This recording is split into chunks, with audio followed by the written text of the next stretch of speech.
Alright guys, I got a really terrifying story today.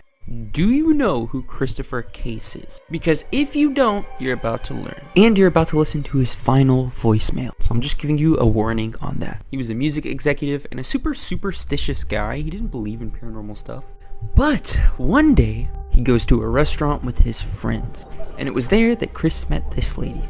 She was older than him, and she took very strong interest in him. Chris loved ancient Egyptian music, and so did she. And by the time they were done eating, she was like, "You should come home with me." Chris, on the other hand, was like, "Nah, I'm gonna have to pass on that." And then her personality completely changed. Her eyes filled with hatred, and she said, "I am a witch, and I am going to curse you. You are going to die within the week." Chris is like, Okay, I think I'm gonna leave. When Chris got home, things felt completely strange. He could feel the presence of something watching him, and he would see a shadow in the corner of his eye, but he turned to look, and nothing would be there. As he was laying in bed, he kept hearing whispering, so he'd stand up, walk through his rooms, and nothing would be there. Keep in mind, he lives at home by himself.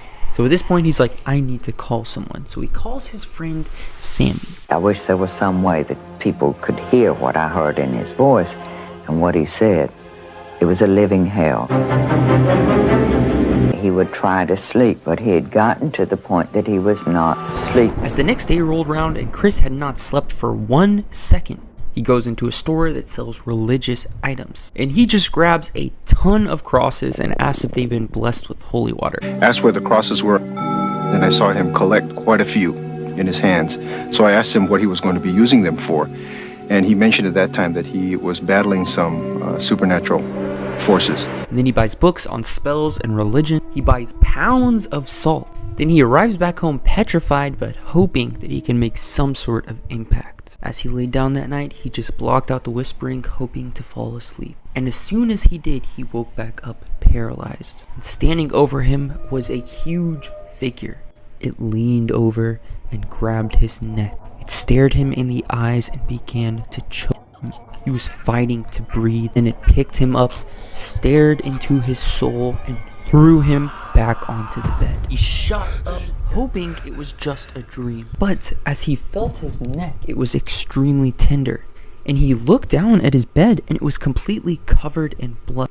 Every single one of his fingertips had a deep cut. The next day, he called Sammy and left her a voicemail. And you are about to listen to it. The scariest part about this voicemail is his tone. At this point, he has gone from petrified to accepting his fate. You can tell that he is expecting to die, and he has pretty much given up. Here is his last voicemail. "Hi, Sammy. This is Christopher. Well, they just about got me. You know, they are trying to kill me. So whatever it is I do to defend myself doesn't work anymore. Is what it's coming down to. I'm not looking forward to tonight. It's serious. It's very serious. My life." The next day, Sammy called the police. They came over and they found Chris. He was in the bathtub, laying in a praying position, dead.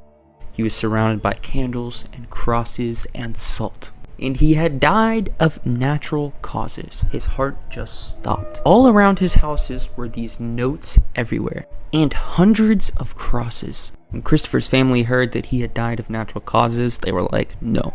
Something happened, and we can tell now that it has to do with that witch." Although the mystery has never been solved.